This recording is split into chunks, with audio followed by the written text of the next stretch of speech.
विश्वविद्यालय के 67वें दीक्षांत समारोह के अवसर पर आप सभी का पूरे लखनऊ विश्वविद्यालय परिवार की ओर से एवं अपने निजी ओर से हार्दिक स्वागत एवं अभिनंदन करता हूँ।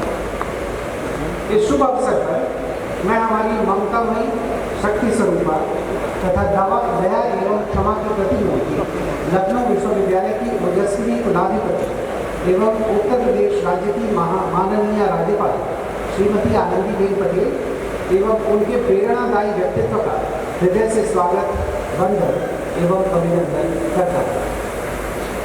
इस दिवस को विशेष बनाने के लिए पधारे कार्यक्रम के मुख्य अतिथि भारत के ख्यातिलब्ध कंप्यूटर वैज्ञानिक, देश के पहले सुपर कंप्यूटर परम के प्रणेता तथा नालंदा विश्वविद्यालय के पूर्व कुलाधिपति पद्म भूषण डॉक्टर विजय पांडुरंग भट्टर जी का मैं हार्दिक स्वागत एवं अभिनंदन करता हूँ। मैं गौरव की अनुभूति कर रहा हूँ स्वागत करने की इस दीक्षांत समारोह के हमारे अति विशिष्ट अतिथि उत्तर प्रदेश राज्य के उच्च शिक्षा मंत्री, अत्यंत सरल, सहज लेकिन प्रभावी श्री योगेंद्र उपाध्याय जी। आपने कार्यक्रम के लिए समय निकाला, माननीय मंत्री जी, आपका बहुत बहुत आभार। मैं हार्दिक स्वागत एवं अभिनंदन करता हूँ उत्तर प्रदेश राज्य के उच्च शिक्षा राज्य मंत्री, अत्यंत विनयशीला मृदुभाषी श्रीमती रजनी तिवारी मैडम का, जो इस कार्यक्रम में विशेष अतिथि के बतौर पधारी है। आपका मार्गदर्शन विश्वविद्यालय के लिए अत्यंत लाभदायक रहा है। मैं विशेष स्वागत करता हूँ श्री नीलेश देसाई जी का, जो space application centre ISRO Ahmedabad के निदेशक हैं। आपने भारत के स्पेस कार्यक्रमों में प्रमुख भूमिका निभाकर देश का मान बढ़ाया। आपको विश्वविद्यालय डीलिट की बानर उपाधि प्रदान कर हर्षित। दीक्षांत समारोह में पधारे हुए कार्य परिषद एवं विद्या परिषद के सम्मानित सदस्यगण, विश्वविद्यालय के समस्त संकाय अध्यक्ष, सम्मानित शिक्षकगण, महाविद्यालयों के प्राचार्यगण, दीक्षांत समारोह को अलंकृत करने वाले पदक तथा उपाधि प्राप्त करने वाले छात्र, उनके अभिभावक, विश्वविद्यालय के पूर्व छात्र, विश्वविद्यालय के पूर्व शिक्षक तथा प्रिंट एवं इलेक्ट्रॉनिक मीडिया के सभी सम्मानित साथी, समस्त आमंत्रित अतिथिगण, विश्वविद्यालय परिवार के अधिकारी, कर्मचारी एवं मेरे प्रिय छात्र छात्राओं, आप सभी का मैं हार्दिक स्वागत एवं अभिनंदन करता हूँ। आज का यह शुभ अवसर हम सभी के लिए अत्यंत हर्ष का क्षण है। यह वह दिन है जब आप सभी विद्यार्थियों को आपकी कठोर साधना, समर्पण और प्रतिबद्धता का फल प्राप्त हो रहा है। आपके जीवन के इस अति महत्वपूर्ण दिन में शामिल होकर मैं स्वयं आह्लादित हूँ। आप जीवन के एक नए अध्याय की ओर बढ़ रहे हैं। आपकी शिक्षा आपकी क्षमता को विस्तार देने का माध्यम है। आप सभी को इस विशेष अवसर पर हार्दिक बधाई एवं शुभकामनाएं। अभी कुछ दिन पूर्व ही नव प्रवेशित विद्यार्थियों का एक सप्ताह का दीक्षारंभ कार्यक्रम आयोजित हुआ। आज का दीक्षांत कार्यक्रम उन सभी को दीक्षारंभ से दीक्षांत की यात्रा का नियोजन करने में सहयोगी होगा, ऐसा मेरा विश्वास है। महाभारत में उद्योग पर्व में कहा गया है, विद्या विनयेन शोभते, अर्थात शिक्षा का सच्चा आभूषण विनम्रता है। शिक्षा हमें न केवल ज्ञान प्रदान करती है, बल्कि अनुशासन एवं विनम्रता का पाठ भी पढ़ाती है। हमारे प्राचीन सांस्कृतिक ग्रंथों में विद्या की महत्ता की चर्चा करते हुए कहा गया है, विद्या मनुष्य की अनुपम कीर्ति है, भाग्य का नाश होने पर वो आश्रय देती है।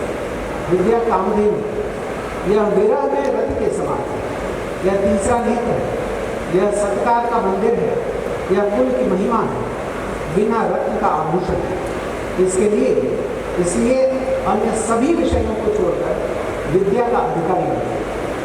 श्रीमद् भागवत के अध्याय 4 श्लोक 38 में कहा है, नहीं ज्ञानेन सदृशम पवित्र विद्यते, अर्थात संसार में ज्ञान के समान पवित्र और कुछ भी नहीं है। यह ज्ञान ही है जो हमें सशक्त बनाता है और सही दिशा में मार्गदर्शन करता है। वर्तमान समय में शिक्षा के क्षेत्र में अभूतपूर्व परिवर्तन हो रहे हैं। राष्ट्रीय शिक्षा नीति 2020 में समस्त शिक्षण संस्थाओं को आधुनिक शिक्षा, शिक्षण तथा शिक्षार्थी की समीचीन आवश्यकताओं के दृष्टिगत स्वयं को परिवर्तित करने का अवसर प्रदान करें।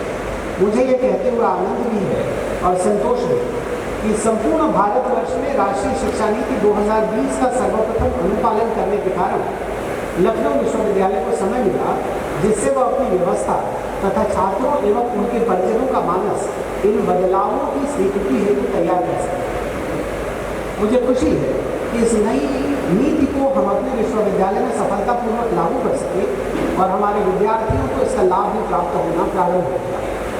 आज लखनऊ विश्वविद्यालय के 4 वर्षीय स्नातक पाठ्यक्रम, 1 वर्षीय परास्नातक पाठ्यक्रम तथा दूसरे संस्थानों से क्रेडिट ट्रांसफर ही नहीं, स्टूडेंट ट्रांसफर की नीति भी स्थापित है।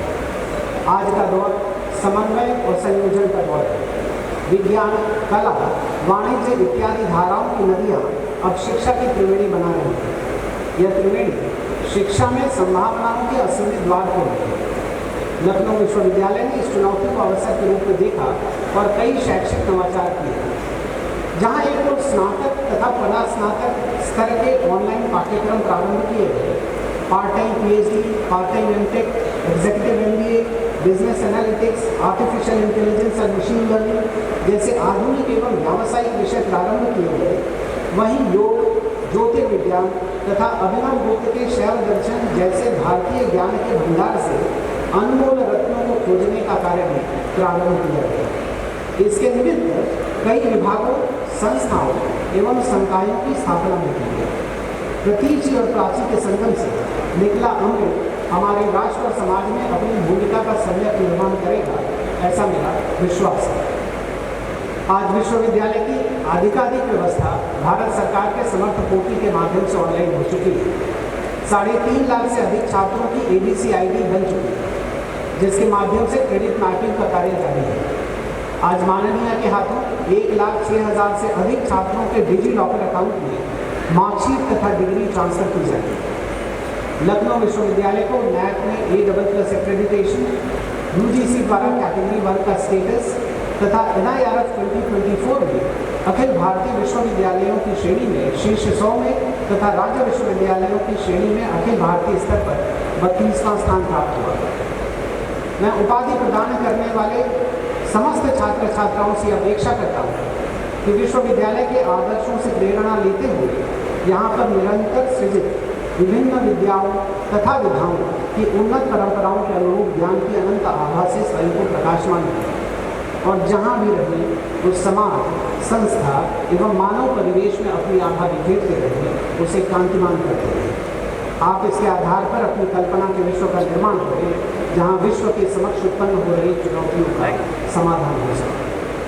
कठोपनिषद के प्रथम अध्याय के 14वें श्लोक में कहा है, उत्तिष्ठत जागृत प्राप्य वरानि बोध, अर्थात उठो, जागो और अपने लक्ष्य को प्राप्त करो। आपकी जीवन यात्रा में आपके विश्वविद्यालय के मूल्य और उसकी उन्नत परिपाटियाँ आपका सहयोग करेंगी। इन्हें अपने साथ सदैव बनाए रखें। यहाँ मैं यह भी कहना चाहता हूँ कि जिस प्रकार सूर्य समुद्र से जल ग्रहण कर पुनः उसे कई गुना वर्षा के रूप में वापस कर देता है, उसी प्रकार अपनी मातृ संस्था के प्रति अपना कर्तव्य भाव बनाए रखें। मैं आप सभी के उज्जवल भविष्य की कामना करता हूँ।